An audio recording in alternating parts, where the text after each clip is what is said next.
Je vais donner maintenant la parole au docteur Charlotte Chollet, qui est praticien hospitalier au CHU de Toulouse, mais du coup également à l'Oncopole, et qui est une activité chirurgicale mixte, bénigne et maligne, alors centrée sur le pelvix, avec également une activité de scénologie. Donc, bonjour à tous, merci à l'Académie, au professeur Richman et au professeur Chantala de m'avoir invité aujourd'hui à vous faire cette présentation donc, sur l'impact thérapeutique de la nouvelle classification moléculaire dans le cancer de l'endomètre au stade précoce, avec l'intégration de nouvelles recommandations. Donc, tout d'abord, la définition des stades précoces du cancer de l'endomètre. Elle repose donc sur cette classification anatomique de la FIGO en 2018. C'est donc les précoces, c'est les 1A qui sont limités à l'endomètre ou à moins de la moitié du myomètre. Les 1B avec une invasion de plus de la moitié du myomètre. Et les stades 2 avec une invasion du stroma cervical, mais sans extension en dehors de l'utérus. Donc, la prise en charge de ces stades précoces de l'endomètre a fait l'objet de recommandations de l'ESGO en 2020 et de RPC de Saint-Paul-de-Vence à venir de 2023. Et donc, on va reprendre ensemble les grands principes de la chirurgie, notamment le ganglion sentinelle. Grâce à la pièce opératoire, on verra en détail la classification moléculaire et le traitement adjuvant qui découle de ces différents éléments selon ces dernières recommandations. Donc, les principes généraux de la chirurgie, ici, c'est bien démontré, ça a fait l'objet des recommandations. La voie d'abord minimale invasive est recommandée pour toutes les patientes, y compris pour les formes à haut risque.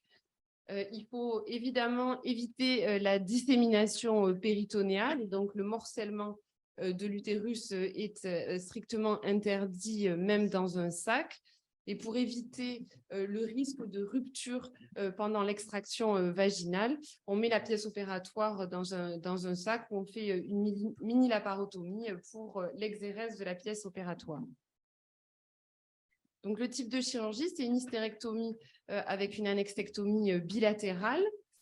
Dans les stades 2, donc avec atteinte du stroma cervical, l'hystérectomie n'est pas recommandée, sauf quand elle est de nécessité pour être R0, pour avoir des marges saines.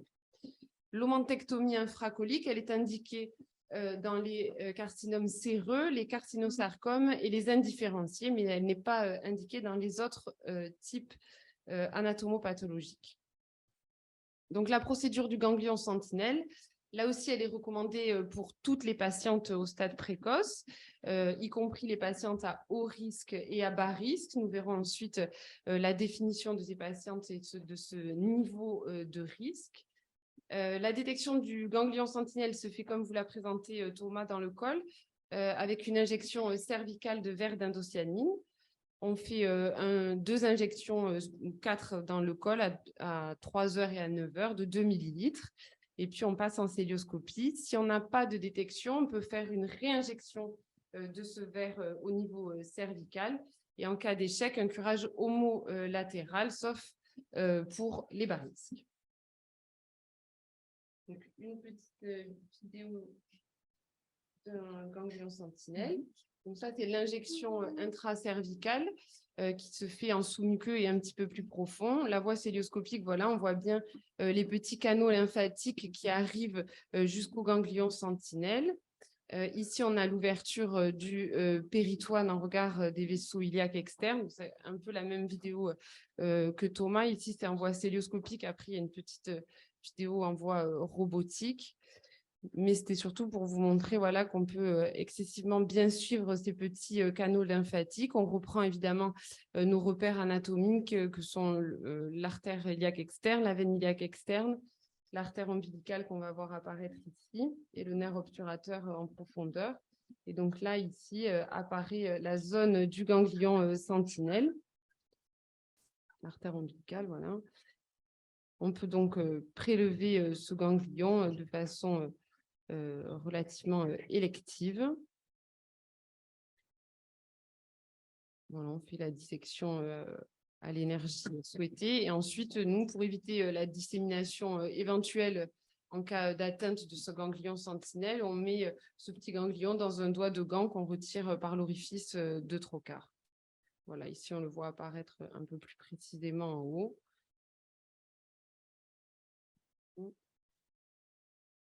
Voilà, bon, on finit l'exérèse.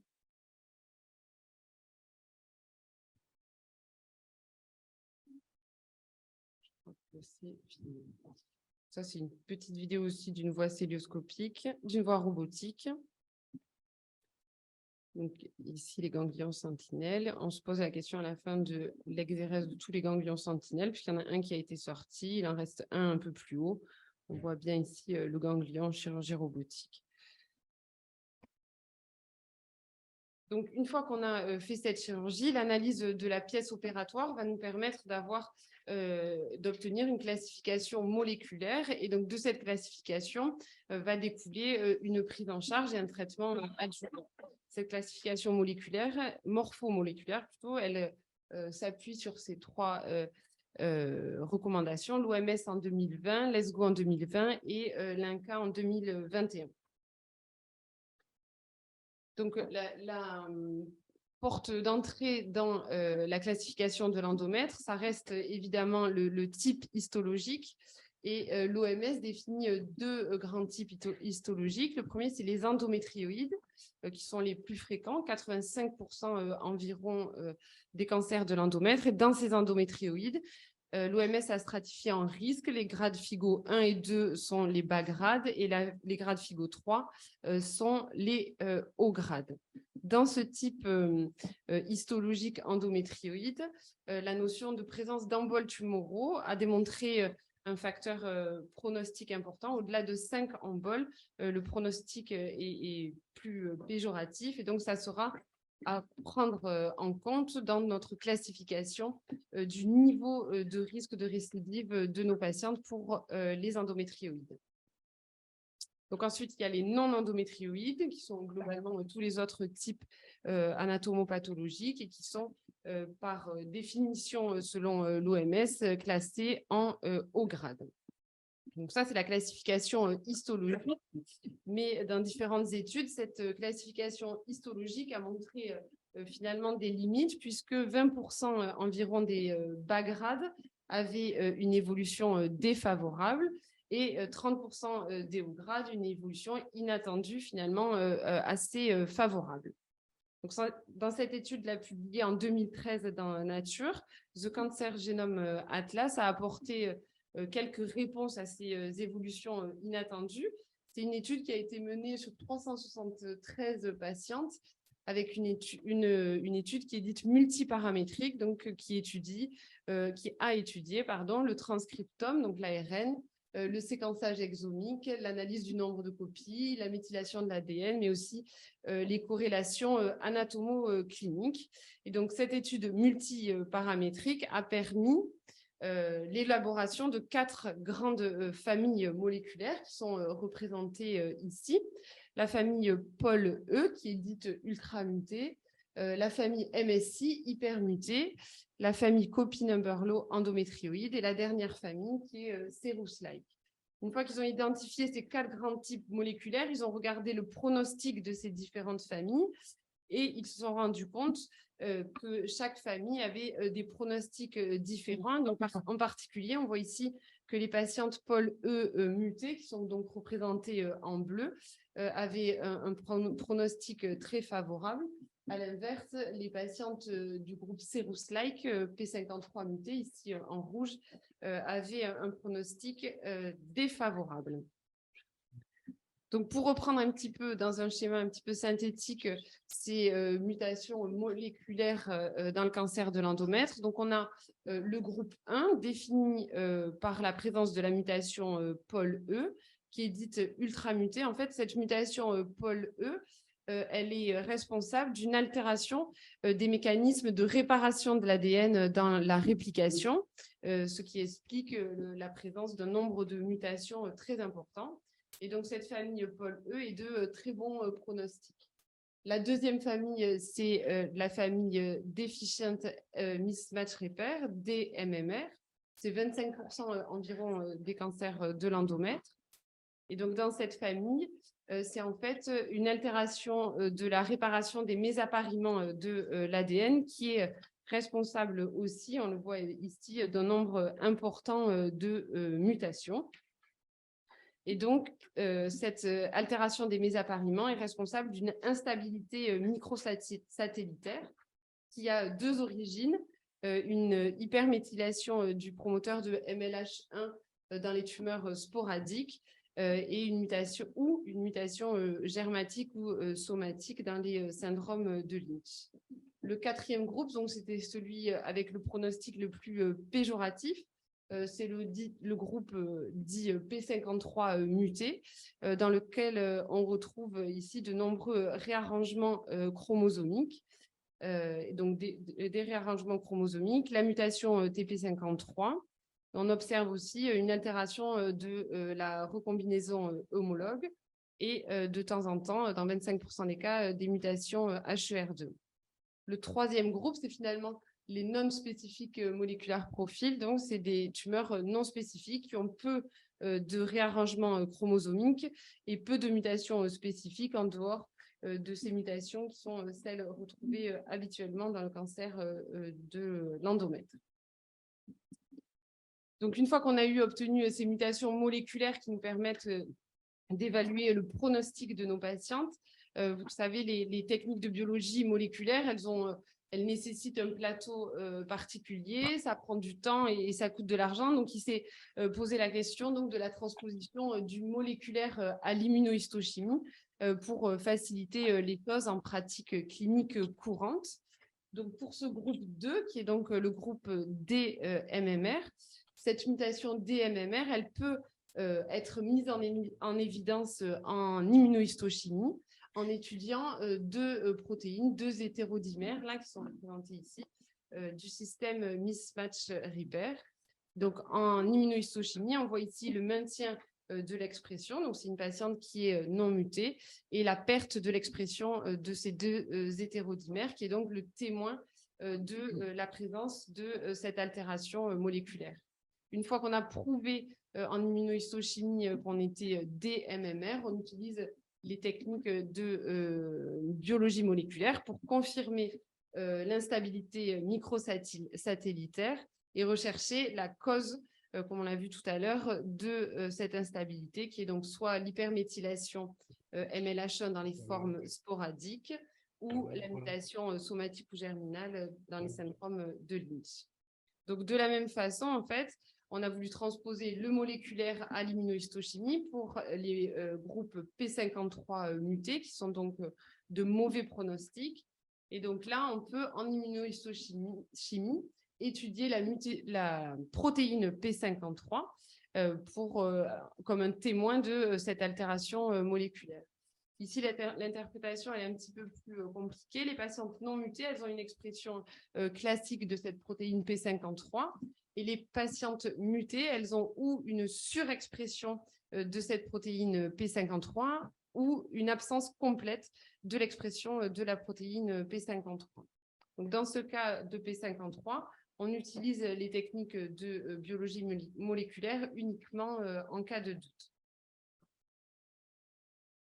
Pour le groupe POL, qui a un intérêt majeur puisqu'il nous permet un reclassement des patients dans des groupes à bas risque, puisque c'est un groupe de très bon pronostic.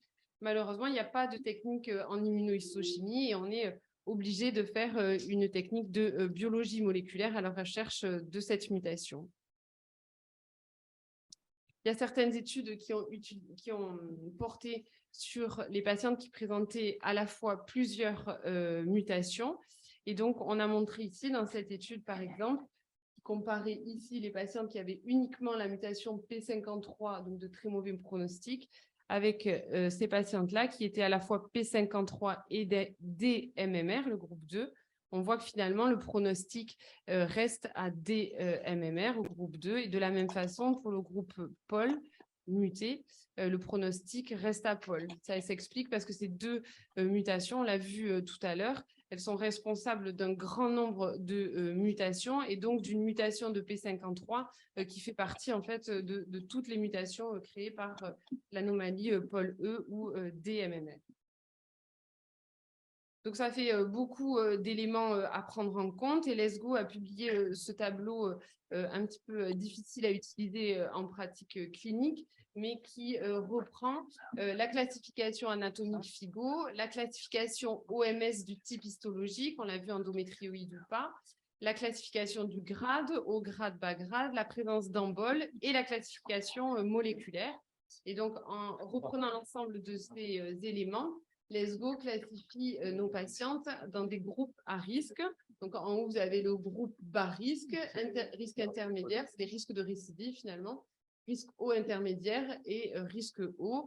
Et en fonction de cette classification, on décide en RCP d'un traitement adjuvant. Donc, c'est vrai que ce tableau en RCP, il était assez indigeste. Mais il y a eu une étude toulousaine du docteur Dex qui a non seulement porté finalement de façon rétrospective sur 600 patientes. Ils ont regardé quelles étaient les classifications moléculaires et l'impact que ça aurait pu avoir sur la prise en charge de nos patientes. Et donc, il y avait 37% des patientes qui avaient été sous-évaluées, 10% surévaluées en l'absence de techniques de biologie moléculaire. Donc, elle a regardé ça, mais aussi dans cet article, elle a mis au point ce tableau à plusieurs entrées qui nous permet en pratique, en RCP, d'aller plus rapidement dans la classification de nos patientes et donc au traitement adjuvant. Donc, si vous me suivez, on va essayer de voir un petit peu ensemble comment on l'utilise. Donc là, c'est le groupe bas risque. Donc, on a vu les bas risques, c'est les patientes dans le groupe endométrioïde qui ont la mutation POL, qu'elle soit stade 1A, 1B ou 2, elles sont bas risque. Mais aussi les DMMR de bas grade OMS sans embol stade 1A. Elles sont bas risque et donc il n'y aura pas de traitement adjuvant, ce sera une surveillance uniquement. Le groupe intermédiaire, donc dans les endométrioïdes, on a les DMMR, c'est là que ça se complique, de bas grade sans embol. On a vu que les 1A, c'était du risque faible de récidive, mais les 1B, c'est du risque intermédiaire. Et de la même façon, les DMMR de haut grade, mais toujours sans embol, on voit bien l'impact de ces emboles. Quand elles sont stade 1A, elles sont à risque intermédiaire.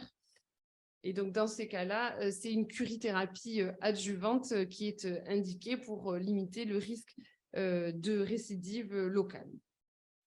Le risque haut intermédiaire, donc on est toujours dans les endométrioïdes, DMMR, c'est les bas grades avec embol, que ce soit 1A, 1B ou 2, les bas grades sans embol, mais uniquement les deux, et les hauts grades avec embol, 1A, 1B, 2, haut grade sans embol, 1B2. Et donc, dans ce groupe-là, le traitement, c'est curithérapie et radiothérapie externe. Et pour finir, le groupe donc, de mauvais pronostic à haut risque de récidive, vous l'avez vu, c'est les mutations P53, donc dans les stades 1A avec infiltration myométriale, 1B 1 et 2, et les non-endométrioïdes qui sont également à haut risque de récidive, quel que soit le stade, dans les stades précoces. Et donc, pour ces patientes, il y a une indication à une radiothérapie et à une chimiothérapie adjuvante. Il y a plusieurs schémas possibles, mais globalement, à l'oncopole, en tout cas, sous réserve que la patiente soit en bon état général, on fait une radiochimiothérapie concomitante, puis une chimiothérapie adjuvante.